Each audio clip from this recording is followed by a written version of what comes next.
Hey America. So right now, as we speak, Native Americans' land is being attacked. Um, Black Americans are being attacked on the streets by rogue white supremacist terrorists. So this is a time where we really need to unite and talk to each other, come up with plans, help each other. We really need to start building a community, not just as Black Americans, but as Mexican Americans, um,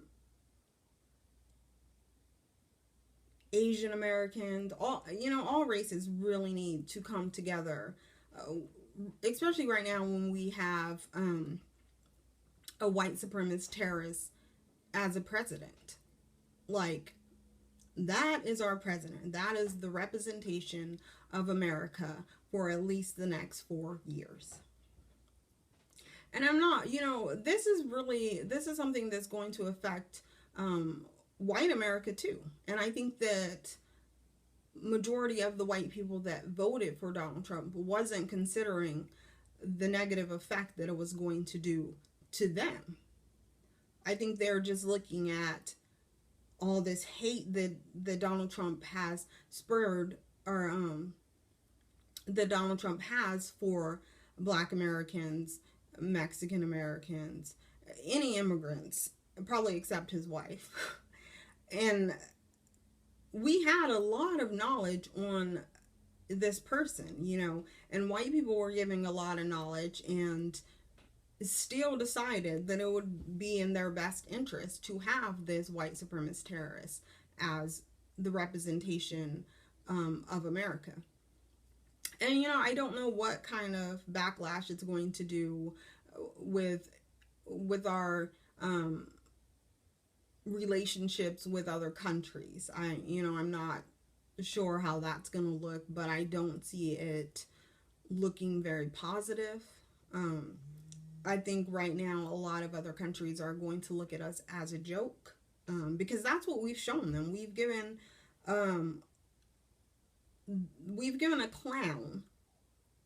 A clown is what is representing America. Who can't find that as a joke? Like, I don't look at our country as anything but a joke. And it's not because we have a Republican president. It's not because we have a white president. It's because we have a white supremacist terrorist clown as our president. And that's a joke. That's a joke on everyone. And that's on everyone. That's on all of us that we have that as a president. And it's on all of us because we're not united. As Black Americans, we're not united. We're not united. We've never been united past segregation. I think doing segregation, we were united. We were building communities. We were building companies and entrepreneurship. We were building a lot. And since then, we have only been against each other. And that's sad. And I know I've talked about a lot during the election that Black Americans should not vote for the Democratic Party. And then when I look at the election polls, I see that many Black people decided to not only vote for Hillary Clinton, but to also vote for Donald Trump. And that shows a very low self-esteem and a very low self-worth of Black Americans. And I think it's because partially we're not looking at what's been thrown at us, whether it's on TV, whether it's in the schools, whether it's in our cartoons and in our billboards and magazines, that it's thrown out there to Black Americans and to lower your self-esteem and your self-worth. And we need to look to each other to build that. And if we can't build each other up, then this is where we're going to be. And there's, for me, I think it's funny that I think a lot of white people that voted for Donald Trump because they think that he's going to pack up all the black people and the Mexicans and everyone else and send them out of the country. I wish that were true. Like, I seriously wish it were true, just so white people can see how stupid they are. Because white people can't survive without black people. They just can't do it. And they complain and complain about Mexicans taking their jobs. Well, you know what, honestly, white people are lazy. They could be doing the jobs themselves if they weren't too lazy to do it. Because when you look at the welfare system, or Section 8 or anything like that, the majority of people that are on that are white Americans. And when they look at black Americans you have a black president, so your problems should be over, and you should all be rich and driving fancy cars and going to college and stuff, because we're on an equal playing field now. When white supremacists say that to you, you need to look at them and just in disgust and pity. That's how I feel for them, because if they can say something that outright ignorant when they've had 41 white presidents and they're poor and they're on welfare and they're unemployed and uneducated and bums on the street, and even the ones that consider themselves as middle class, you're middle class on credit, and that means nothing. And we should have, we all seen that during the economic crash, that none of these people are actually middle class. So these people that think that they're middle class, and that's why they voted for Donald Trump, because they think they're going to get, tax breaks and stuff. You're not. And Donald Trump made it quite clear who he wanted to give tax breaks to. And that is major companies. That is really, really, really wealthy people. That is the 1%.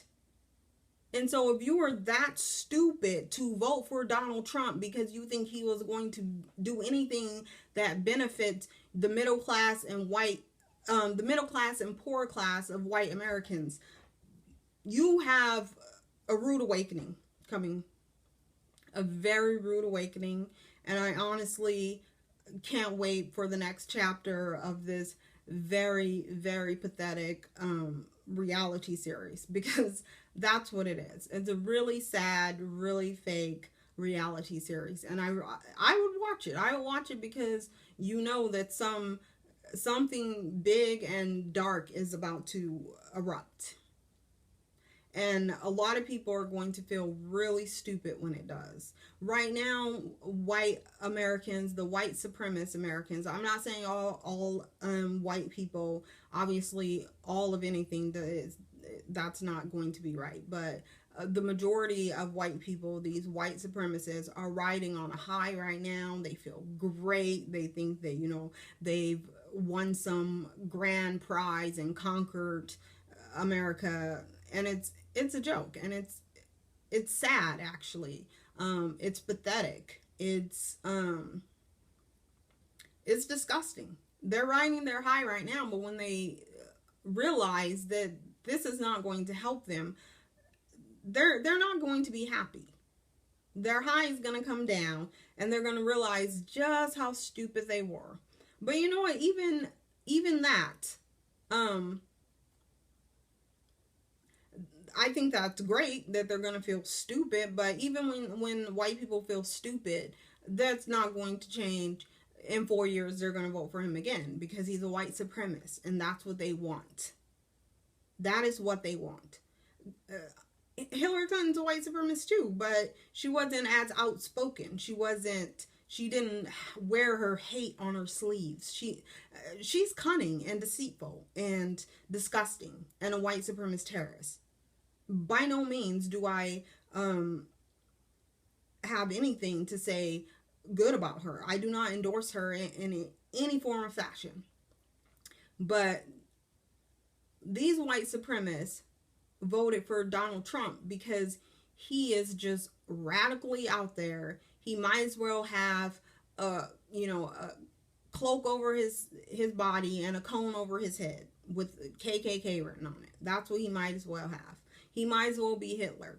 Because you know you would have all those white people, those white supremacists going just like that, pointing their hands in the air. That's what they want to do. That's what they want to do right now. And they're all happy right now. They are grinning and feeling like they can just attack any black person they want to. And we need to show them you can't. That it's not going to be accepted. Meet their violence with violence, because war is war.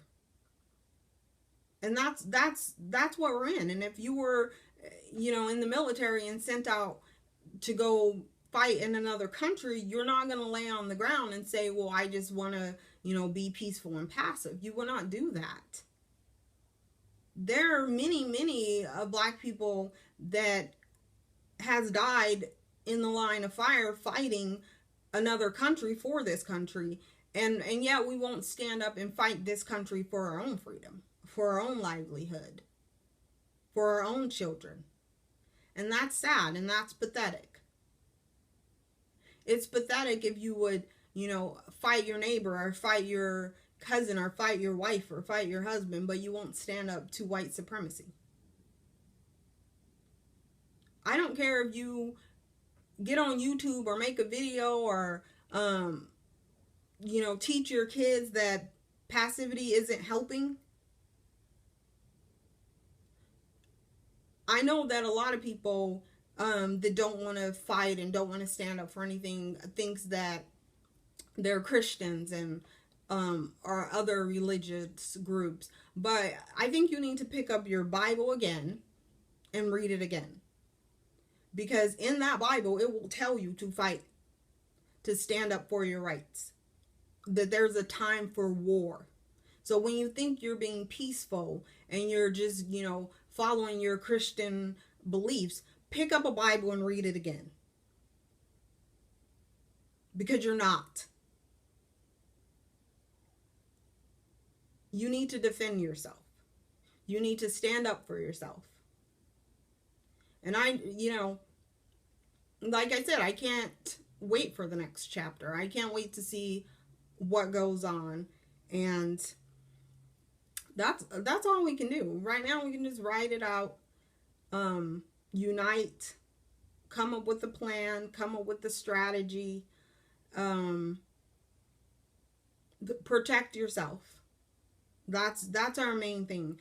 Our main thing right now is we need to stand up for ourselves. We need to show these white supremacist terrorists that we're not going to lay on our backs and accept their violence and their hatred and their attacks. I don't care if the white supremacists hate me. I don't care. I honestly do not care if they hate me. Why would I care about someone else's emotional issue with me? I don't care. You can hate me as much as you want to. You can hate my child. You can hate my brother. You can hate as many black people as you want to, because I don't care. That's your own personal feelings. Keep your feelings to yourself. As long as they're not letting their feelings change anything that has to do with me or my life, or threaten me, or are violent towards me, or discriminatory towards me, why would I care about their feelings? I don't. You should not care about their feelings. Let them have their feelings. Because the white supremacists that smile in your face are the same ones that are talking crap about you, or that are discriminating against you, and that are okay with violence going against you. Those are the people. And I see, I see that a lot. The passive aggressiveness. You need to watch out for that too. Don't be out there being loud and rowdy and stuff like that. That's nonsense. Don't do that. They don't need to even see that, we're gonna be marching and yelling and stuff like that. That's pointless. Unite, brainstorm, come up with some plans for the next election. That's what you need to do. Protect yourself. Don't allow people to walk all over you, call you names. Don't allow any of that. But don't stoop to their level. If they want to be trashy, let them be trashy, because that's what they're doing. And I think a major thing that's going on is, I think, by us electing Donald Trump, we really put the whole country in danger. We did, because now we look like a joke. And once you look like a joke, no one's going to respect you. No one's going to fear you because you look like a joke. You look stupid. When you're sitting there talking about, oh, I'm going to build a wall to keep the Mexicans out, you just look stupid. Go back to Europe. That's what I think. I think that's just what should happen. When you look like a joke, you look like a joke. When you look stupid, you look stupid. And now our country looks stupid. So, what are you going to do about it? Thank you for watching.